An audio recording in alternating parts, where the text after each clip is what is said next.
Sir, ഞാനും കില്ലറും തമ്മിലുള്ള ദൂരം ഇപ്പോൾ വളരെ ചെറുതാണ്. കണ്ണുകൊണ്ട് കാണാം, കാതു കൂർപ്പിച്ചാൽ ശ്വസിക്കുന്നത് വരെ കേൾക്കാം. നല്ല എള്ളെണ്ണയുടെ മണം. സാർ, അത് എള്ളിൽ നിന്നും ഉൽപ്പാദിപ്പിക്കുന്ന ഒരുതരം എണ്ണയാണ് സാർ. സാറിന് കിട്ടുന്നതിന് മുമ്പ് ഞാൻ അവനെ പൊക്കി റിപ്പോർട്ട് ചെയ്യാൻ വേണ്ടി വിളിച്ചാണ് സാർ. ഇവനൊന്നും ഗുണം പിടിക്കൂല. ഓ, ദൈവം അത്ഭുതം പ്രവർത്തിച്ചാൽ നിനക്കെന്നെ ബോധ്യപ്പെടും. അതേടോ, ദൈവം അത്ഭുതം പ്രവർത്തിച്ചിരിക്കുകയാണ്. അല്ലെങ്കിൽ താൻ എന്റെ മുന്നിലൊന്ന് വിടുവോ? പോലീസ് കുഞ്ഞെ, നിന്റെ ഭവനത്തിലേക്ക് ഞാൻ നോക്കുന്നു. അവിടെ ഹോളിന്റെ അടുത്തായി ഒരു സാത്താൻ വെട്ടിയിരിക്കുന്നു. സാത്താൻ വെട്ടിയ? അതെ, TV തന്നെ. അവിടെ നിന്ന് നീങ്ങുമ്പോൾ ഇടതുവശത്തെ കിടപ്പുമുറിയിൽ അളമാരക്കുള്ളിൽ ഒരു എക്സ്റേ സർട്ടിഫിക്കറ്റ് ഇരിക്കുന്നതായി അവൻ കാണിച്ചു തരുന്നു. മകനെ, നിന്റെ എല്ലൊടിഞ്ഞിരുന്നു അല്ലേ? മിക്ക വീടുകളിലും ഹോളിലാണ് TV വെക്കാറ്. എല്ലാ അലമാരയിലും എക്സ്ട്രാ സർട്ടിഫിക്കറ്റും ഉണ്ടാവും. പിന്നെ എന്നെ കണ്ട ആർക്കും അറിഞ്ഞൂടെ ഒരു പ്രാവശ്യം എല്ലോടിയിട്ടുണ്ടാവുന്നു? കില്ലർ കുഞ്ഞേ, നിന്റെ അത്ഭുത പ്രവൃത്തി ഇതോടെ നിർത്തിക്കൊള്ളണം. അനീതി ചെയ്യുന്നവൻ ഇനിയും അനീതി ചെയ്യട്ടെ, അഴുക്കുള്ളവൻ ഇനിയും അഴുക്കാകട്ടെ, നീതിമാൻ ഇനിയും നീതി ചെയ്യട്ടെ, വിശുദ്ധൻ ഇനിയും തന്നെ തന്നെ വിശദീകരിക്കട്ടെ. ആമേൻ. ഇതാ, ഇത് തന്നെയാണ് ആ ലെറ്ററിലുള്ളത്. ആ സർ.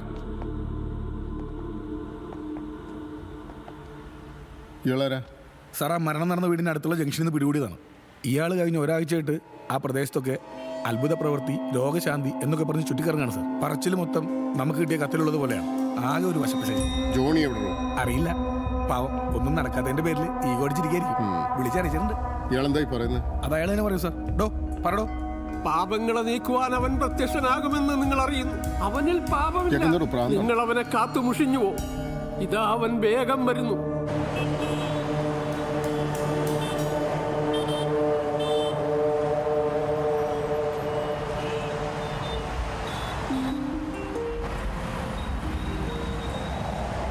ഹലോ.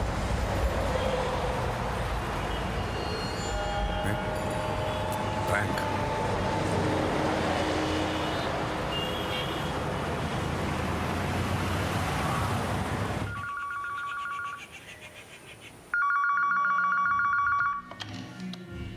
ഹലോ.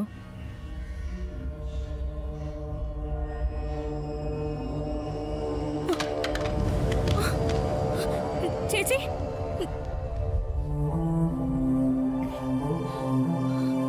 ഇവള് ഒറ്റ വരുത്തി അതിന് കാരണം. ഇവളിത് പോലീസിനെ അറിയിക്കാൻ പാടില്ലായിരുന്നു. എന്റെ കുട്ടിക്ക് വേണ്ടി ഞാൻ എന്ത് ചെയ്യും? നിങ്ങളിതിൽ ഇടപെടരുത്.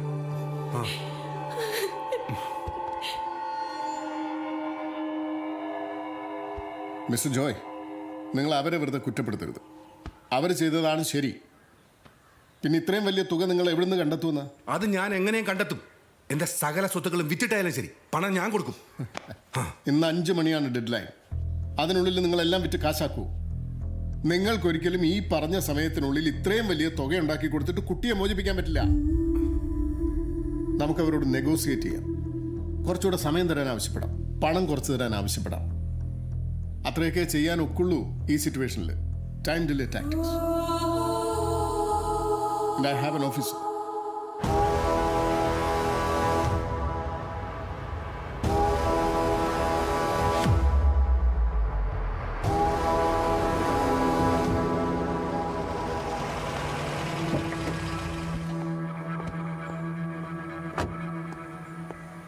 അപ്പോ നിങ്ങളൊരു ഓപ്പറേഷന് തയ്യാറെടുക്കുകയാണോ?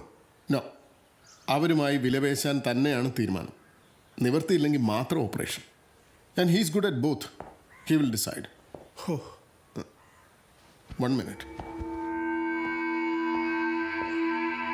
എന്താണ്? സാറന്മാർ റഷ്യൻസാ, ഗോവയിൽ നിന്ന് വന്നവരാ. കൂട്ടത്തിൽ ആ നൊട്ടോറിയസ് ക്രിമിനൽ ചിനുവ അബാച്ചയുണ്ട്, നൈജീരിയക്കാരൻ. അവൻ്റെ പേര് ഓൾറെഡി ലുക്കൗട്ട് നോട്ടീസ് ഉള്ളതാണ്. അവനോട് കേരളത്തിൽ നല്ല പരിചയം. മുമ്പ് ഈ മലബാറിൽ സെവൻസ് കളിക്കാനുള്ള ലേബലിൽ അവനോട് വന്നിട്ടുണ്ട്. ഇപ്പം നമ്മൾ അവരെ ലൊക്കേറ്റ് ചെയ്ത് കഴിഞ്ഞു. ബട്ട് സാർ, ഇതൊരു സാധാരണ കിഡ്നാപ്പിംഗ് കേസ് പോലെ ആവില്ല. കുട്ടിയെ അപായപ്പെടുത്താൻ സാധ്യത കൂടുതലാണ്. സാർ, എൻ്റെ കുട്ടിക്ക് എന്തെങ്കിലും? No.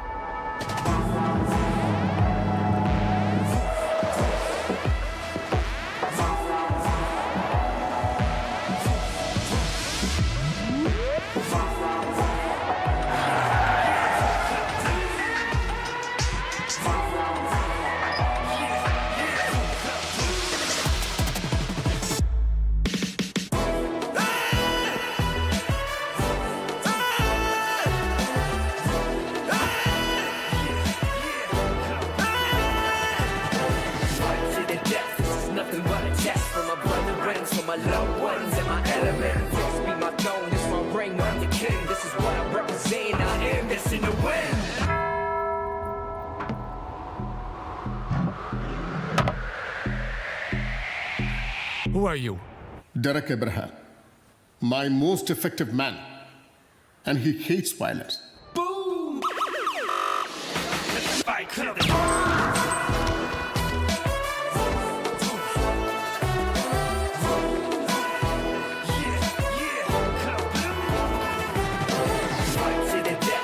Nothing but a test for my brethren, for my loved ones and my element. What I represent, I am destined to win.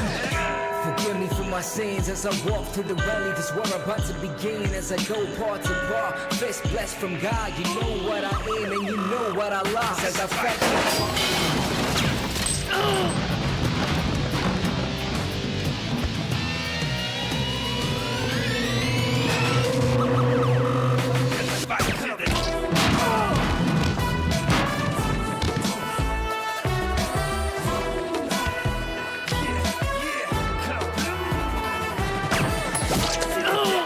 Nothing but a test for my brethren, for my loved ones and my element. This be my throne, this my reign, I'm the king. This is what I represent, I am destined to win.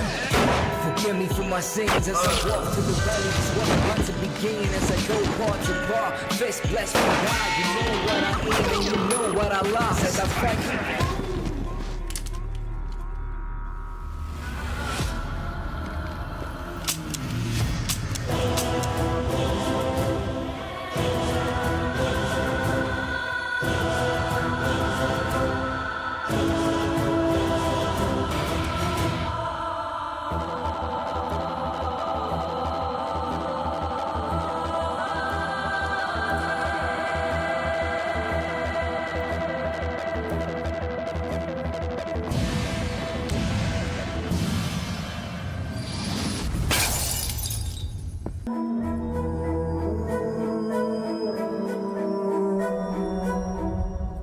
ഭ്രാന്തനായ ആരുടെ വാക്കുകളാണിത്. ഇങ്ങനെയൊരു അനുയായി ദൈവത്തിനില്ല, ലൂസിഫറിനാണ്. മതങ്ങളെയും വെളിപാടുകളെയും എങ്ങനെയും വ്യാഖ്യാനിക്കാം. യുദ്ധങ്ങളും അക്രമങ്ങളും ധർമ്മമല്ല, അധർമ്മമാണ്. ഞാൻ നീതിമാന്മാരെയല്ല പാപികളെ എത്രയും വിളിപ്പാൻ വന്നതെന്നും ബൈബിളിൽ പറയുന്നുണ്ടല്ലോ ചോ. അപ്പം ഞങ്ങൾ ഇറങ്ങട്ടെ. ഓ, സ്തുതിയായിരിക്കും.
മുൻപ് 2 തവണ നടന്ന സംഭവങ്ങളുമായി ഏറെ സമാനതയുള്ളതാണ് ഇന്നലെ രാത്രി പ്രൊഫസർ മാത്യു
ഇതൊക്കെ തന്നെ എല്ലാവർക്കും ഉണ്ടാക്കാൻ പറ്റൂ.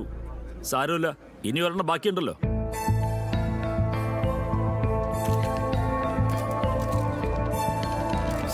പ്രതിയെക്കുറിച്ച് എന്തെങ്കിലും സൂചനകൾ ഇല്ലെങ്കിൽ ആ കൊലക്കുള്ള മോട്ടീവ് എന്തെങ്കിലും പിടികിട്ടിയോ സർ? ഈ 3 സംഭവങ്ങൾ ഇതുവരെ യാതൊരു ക്ലൂവും ലഭിച്ചിട്ടില്ല എന്ന് പറയുന്നത് തികഞ്ഞ അനാസ്ഥയാണ്. അന്വേഷണ ഉദ്യോഗസ്ഥനെ മാറ്റിയിട്ട് നിങ്ങൾ പരാജയപ്പെട്ടില്ലേ? ഒരു കൊലപാതകം കൂടി നടക്കുന്നുള്ള സൂചനയല്ലേ സർ ഇപ്പോഴത്തെ സംഭവം? ഇനി ഒരു കൊലപാതകം കൂടെ നടക്കില്ല. എന്തുറപ്പാണ് സർ? എൻ്റെ അപ്പൻ്റെ പേര് അബ്രഹാം എന്നാ. അതെന്നെ ഉറപ്പ്.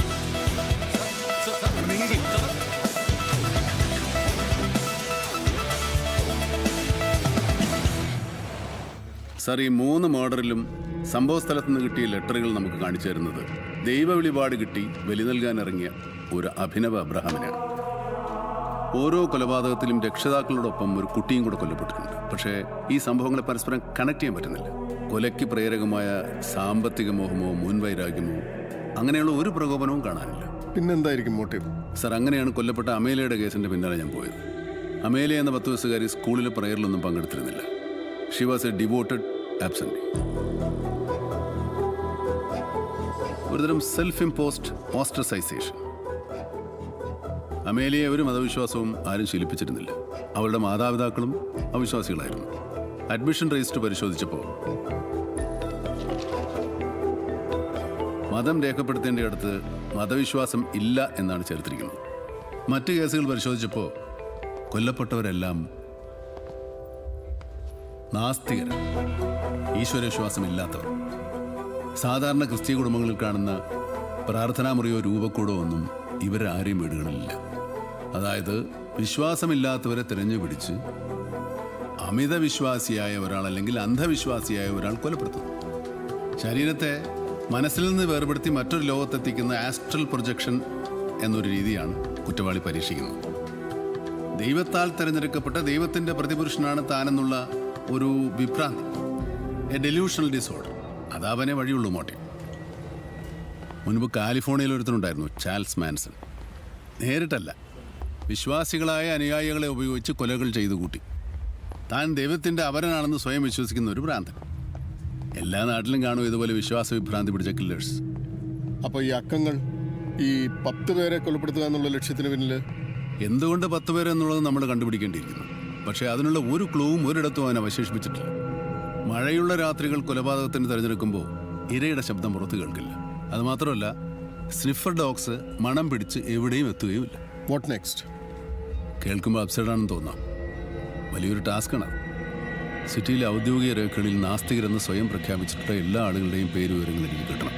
ഏറ്റവും എളുപ്പം. ഈ കഴിഞ്ഞ സംഭവങ്ങളിലെല്ലാം ഒരു ഫാമിലി മൊത്തമായിട്ടാണ് കൊല്ലപ്പെട്ടിരിക്കുന്നത്. അവൻ ലക്ഷ്യം വെക്കുന്ന അവസാനത്തെ ആള് അതാരായിരിക്കും? അയാൾ ആരാണെന്ന് അറിഞ്ഞാൽ നമുക്ക് എളുപ്പം അവനെ കണ്ടുപിടിക്കാം.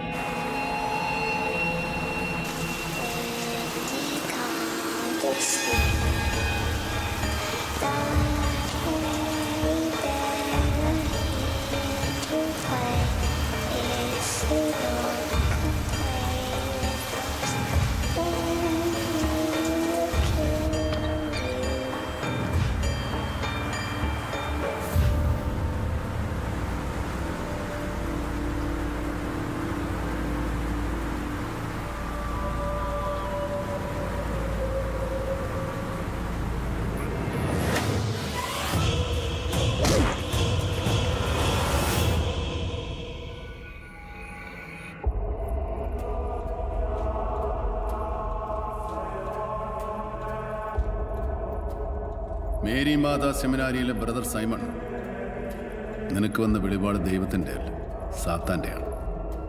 നിന്റെ ബലി പൂർണ്ണതയില്ലാതാകാൻ പോകുന്നു.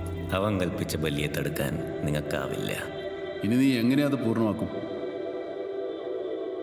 How did you find me? ഒരു പോലീസുകാരൻ എന്ന നിലയിൽ നിന്റെ ചോദ്യത്തിന് ഉത്തരം പറയേണ്ട കാര്യം എനിക്കില്ല. പക്ഷെ എന്നാലും നീ കൊന്നൊടുക്കിയത് മുഴുവൻ നിരീശ്വരവാദികളെ അല്ലെങ്കിൽ ദൈവനിഷേധികളെയാണ്. നിന്റെ അവസാനത്തെ ഇര അച്ഛനമ്മമാർ നഷ്ടപ്പെട്ട് ഗവൺമെൻറ് അനാഥാലയത്തിൽ കഴിയുന്ന ഒരു മതവിശ്വാസശീലങ്ങളുമില്ലാത്ത മാർട്ടിൻ എന്ന 10 വയസ്സുകാരനായിരുന്നു. നീ എന്തിനാണ് ഈ അക്കങ്ങൾ കൊണ്ട് വെല്ലുവിളിക്കുന്നത്? ദൈവത്തെ ജയിക്കാൻ നിങ്ങൾക്ക് കഴിയോ എന്ന് നോക്കിയതാ. യെസ് സർ, ബ്ലഡ് ഗ്രൂപ്പ് ഇവൻ്റെ തന്നെയാണ്, AB നെഗറ്റീവ്. പിന്നെ കൈമുറിച്ച പാടുകൾ ഇവൻ്റെ കൈ തന്നെ ഉണ്ടല്ലോ. പോരാത്തതിന് കൈമുറിക്കാൻ ഉപയോഗിച്ച കത്തിയും. സർ, സൈമണ് കഴിക്കാൻ എന്താ വേണ്ടത്? സാറ് കരുതുന്നുണ്ടോ ഞാനൊരു ഭ്രാന്തനാണെന്ന്? എൻ്റെ പ്രവൃത്തിയെല്ലാം ബോധ്യത്തോടെയാണ്. അവർ ദൈവത്തെ നിഷേധിച്ചു. ദൈവത്തെ വിളിക്കേണ്ട സമയത്ത് അവർ ദൈവത്തെ അവഹേളിച്ചു. ദൈവത്തെ ധിക്കരിച്ച് വളർന്നവർക്ക് ഈ ഭൂമിയിൽ ഇടമില്ല.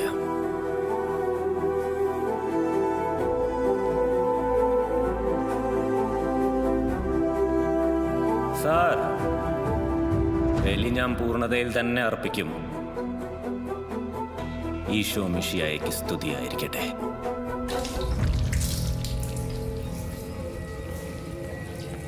സാർ,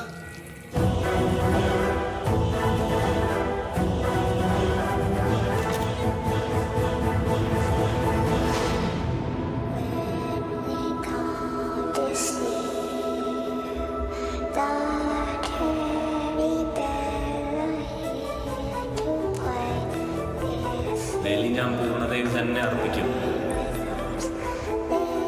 ഈശോ മിശിഹായ്ക്ക് സ്തുതിയായിരിക്കട്ടെ.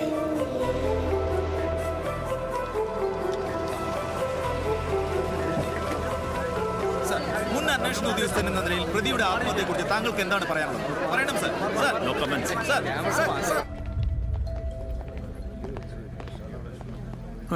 ഇപ്പൊ എന്തായി? തന്നെ ദൈവം തോൽപ്പിച്ചത് ഡെറിക് എബ്രഹാമിന്റെ സർവീസിൽ ആദ്യത്തെ ബ്ലാക്ക് മാൻ. പോലീസിന്റെ പരാജയം പൂർണ്ണമായില്ലേ? കസ്റ്റഡിയിൽ ഉണ്ടായിരുന്ന പ്രതി ആത്മഹത്യ ചെയ്ത് നിങ്ങളുടെ ജാഗ്രത കുറവുണ്ടല്ലേ? ഒന്നും പറയാനില്ല. പറയണം സാർ, നിങ്ങളല്ലേ ഉത്തരം പറയേണ്ടത്. വിശദീകരണം തരണം സാർ, ജനങ്ങൾ അറിയട്ടെ. മാറി നിൽക്കണം. മാറി നിൽക്കണം. സീരിയൽ കില്ലറുടെ ആത്മഹത്യ കെടുകാര്യസ്ഥയുടെ പര്യായമായി കേരള പോലീസ്.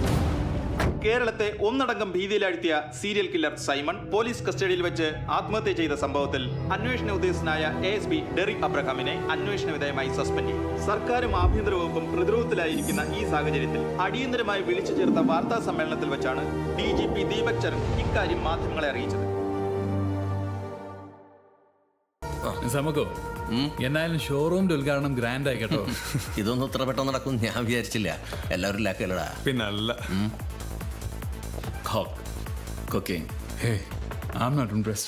അത് പറ്റില്ല, എല്ലാരും ട്രൈ ചെയ്യണം.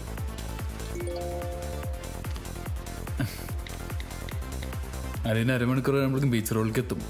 കാണണം. നീ ഫോൺ ഇങ്ങോട്ട് തന്നെ. ചുമ്മാരടാ. ഈ പാർട്ടി കഴിഞ്ഞിട്ടേ നമുക്ക് അവളെ കാണാം. നിന്റെ ഫോൺ എടുത്തേ. എന്നാരും വിളിക്കില്ലല്ലോ. താഴെ ഇങ്ങോട്ട്. ഓ, സാറിനോട് പ്രത്യേകം ചോദിക്കണം. ആ,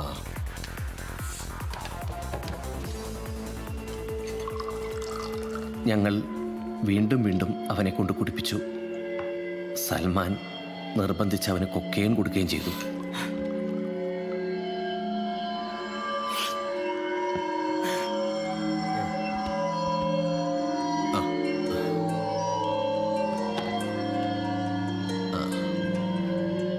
അലീനെ അവനോടൊക്കെ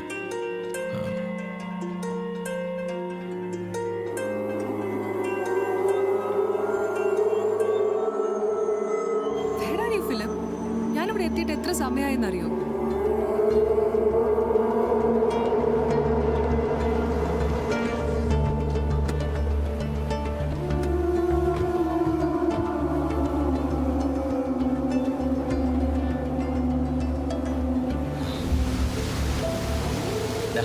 വേണ്ടടാ, നീ നല്ല വെള്ള. അവൾക്കത് ഇഷ്ടാവില്ല. ഇതൊക്കെ ഒരു രസല്ലിക്ക. ഞാൻ പോയിട്ട് പോരാ. നീ എവിടേക്ക്?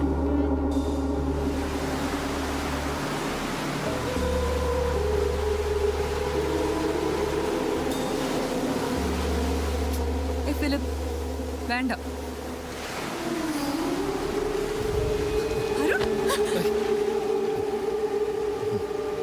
അലീന, ഞാനൊന്ന് പറയട്ടെ.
ചത്തു. അരുൺ, എന്താ ചെയ്യാ? എന്ത് ചെയ്യാ? എന്റെ മുടി പറിച്ചെടുത്തിട്ട്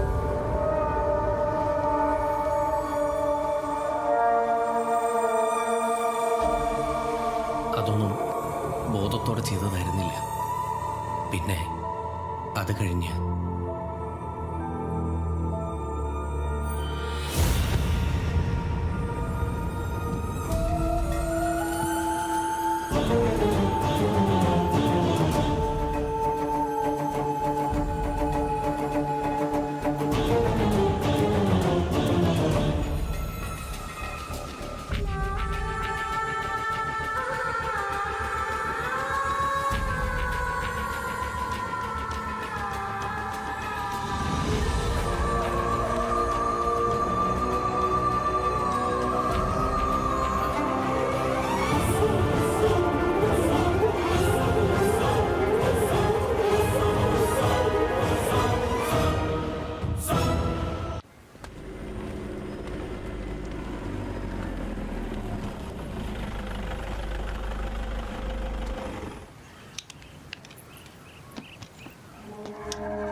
നമുക്ക് തെറ്റുപറ്റിപ്പോയിടാനാ. ആർക്ക് തെറ്റുപറ്റി? നിങ്ങൾ ഒരാൾക്ക് തെറ്റുപറ്റി. എപ്പോഴും ഇങ്ങനെയാണ്. എന്നെ ഇതിലേക്ക് വലിച്ചഴിക്കണ്ട. അനിയനെ രക്ഷിക്കാൻ പുതിയ കഥകളുമായി ഇറങ്ങിയിരിക്കുക. കൂട്ടുകാർ കൂടി ചതിച്ചു. അതിലൊരുത്തൻ കുമ്പസാരിച്ചു. പിറ്റേന്ന് തന്നെ ആത്മഹത്യ ചെയ്തു. ഡയന, പഴയ പക തീർക്കാനുള്ള സമയമല്ല. ഇതിനു മുമ്പും പ്രോസിക്യൂഷന്റെ സമ്മർദ്ദം കൊണ്ട് പുനരന്വേഷണം ഉണ്ടായിട്ടില്ലേ? ഭഗയോ? ആരോട്? ഇയാളോടോ? ഞാൻ അന്നേ കളഞ്ഞതല്ല. ഇയാളെ ഓർത്ത് അത് പകയാണെങ്കിൽ പോലും എന്റെ മനസ്സ് ദുഷിപ്പിക്കാൻ ഞാനില്ല. പിന്നെ നിങ്ങൾ പറയുന്നത് കോർട്ടിൽ ചെലവാകില്ല. എന്ത് തെളിവുകളാ കിട്ടിയത് നിങ്ങൾക്ക് പുതിയതായി? മരിച്ചയാൾ വന്ന് പറഞ്ഞെന്ന് പറയുന്ന മൊഴിയോ? ഒരു ക്രെഡിബിലിറ്റി ഇല്ലാത്ത ഇയാള് പറയുന്നത് വിശ്വസിച്ചാൽ തന്നെ മൊഴി ആവർത്തിക്കാൻ അയാളിപ്പോ ജീവിച്ചിരിപ്പില്ലല്ലോ. ഇയാളുടെ അനിയനെ ഇനി ദൈവം തമ്പുരാൻ വിചാരിച്ചാൽ പോലും രക്ഷപ്പെടുത്താൻ കഴിയില്ല.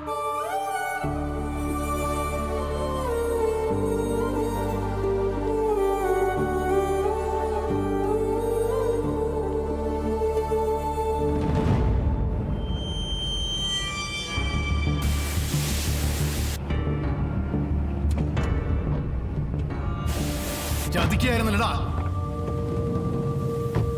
വിശ്വസിച്ചു പോയടാ നിന്നെയൊക്കെ ഞാൻ.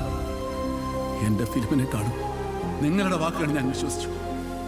എന്റെ കൈ പിടിച്ചവൻ കരഞ്ഞു പറഞ്ഞതാ ചെയ്തിട്ടില്ല. എന്നെ കൊണ്ട് ചെയ്യിച്ചല്ലോടാ നീയൊക്കെ.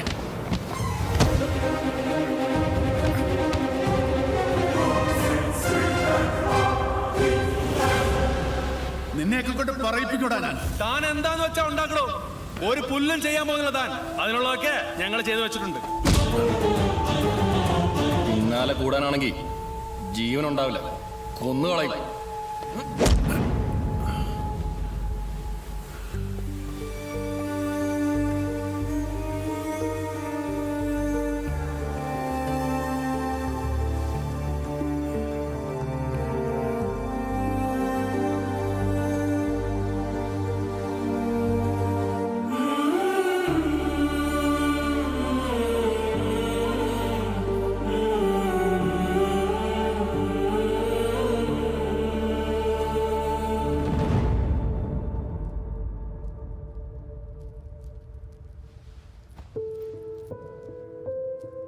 ഞാൻ ഐസക്കും അവനോട് സംസാരിച്ചിരുന്നു.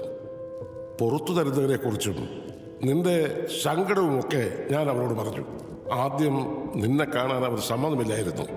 അവസാനം ഐസക് അവനോട് ഒരുപാട് നേരം സംസാരിക്കുന്നത് കണ്ടു. ഒടുക്കം അവൻ സമ്മതിച്ചു. നീ കരുതിക്കൂട്ടി ചെയ്തതല്ലോ ഒന്നും. അവനത് മനസ്സിലാവും. കർത്താവെല്ലാം കാണുന്നുണ്ട്. ഞാൻ പറഞ്ഞതല്ലേ ചെയ്തിട്ടില്ലെന്ന്. നമ്മുടെ മരിച്ചുപോയ അപ്പനമ്മനെയും പിടിച്ച് സത്യം ചെയ്തതല്ലേ. മോനെ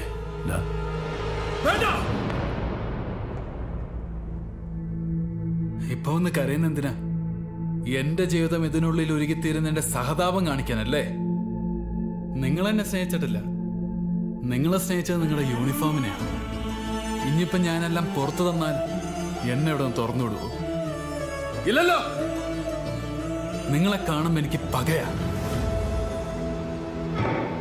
ഞാൻ അച്ചായെന്ന് വിളിച്ച് നിങ്ങൾ എന്റെ ജീവിതം തകർത്തേന്, ഒരു കൂടപ്പിറപ്പനെ സ്നേഹം കാണിക്കാതെ ദ്രോഹിച്ചേന് എനിക്ക് പുറത്തിറങ്ങണം. എന്തിനാണെന്നറിയോ? നിങ്ങളെ കൊല്ലാൻ.